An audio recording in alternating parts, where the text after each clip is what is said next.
नमस्कार दोस्तों, स्वागत है आपका ओपिनियन जस्टिस चैनल पर।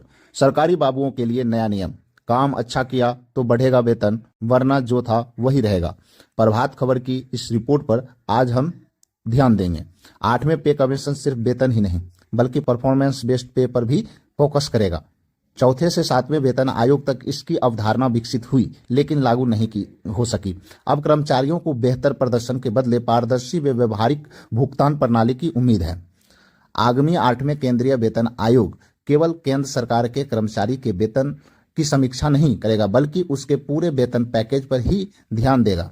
इसमें वह वेतन भी शामिल है जो कर्मचारियों के प्रदर्शन पर आधारित होगा, यानी परफॉर्मेंस रिलेटेड पे, जिसकी सिफारिश पहले के वेतन आयोग द्वारा की जा चुकी है। इस वीडियो में हम देखेंगे कि 7वें वेतन आयोग पर परफॉर्मेंस आधारित वेतन मतलब पीआरपी की अवधारणा कैसे विकसित हुई। चौथे वेतन आयोग ने बेहतर प्रदर्शन करने वाले कर्मचारियों को वेरियल इंक्रीमेंट परिवर्तित वेतन वृद्धि देने की सिफारिश की थी, यानी प्रदर्शन के आधार पर वेतन में बढ़ोतरी। 5वें वेतन आयोग ने यह संकेत दिया कि सिविल सेवा के वेतन ढांचे में प्रदर्शन आधारित वेतन घटक को शामिल किया जाना चाहिए।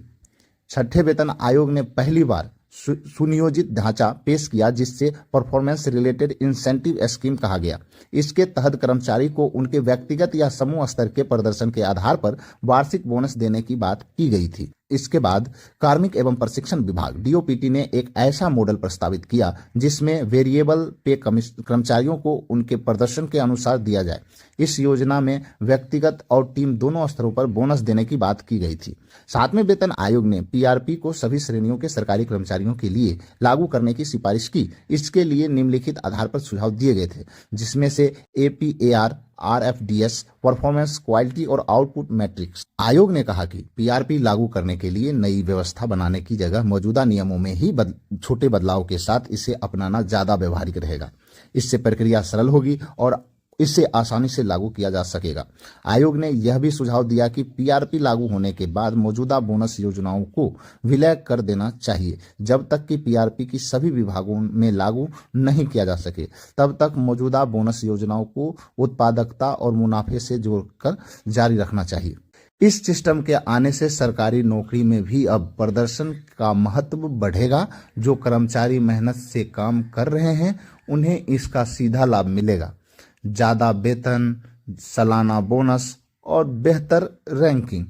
लेकिन जिनकी परफॉर्मेंस कमज़ोर होगी उन्हें अब सिर्फ बेसिक सैलरी से ही संतोष करना पड़ सकता है। तो दोस्तों, ये था 8वें वेतन आयोग में पीआरपी यानी परफॉर्मेंस रिलेटेड पे का पूरा विश्लेषण। अब यह देखना दिलचस्प होगा कि सरकार इस प्रणाली को कितनी पारदर्शिता और निष्पक्षता से लागू करती है। क्या आप इस नए सिस्टम से सहमत हैं? नीचे कमेंट में अपनी राय बताएं। वीडियो को लाइक करें, शेयर करें और चैनल ओपिनियन जस्टर को सब्सक्राइब करें। ऐसे ही पॉलिसी और सरकारी कर्मचारियों से जुड़ी विश्लेषण के लिए जुड़े। धन्यवाद।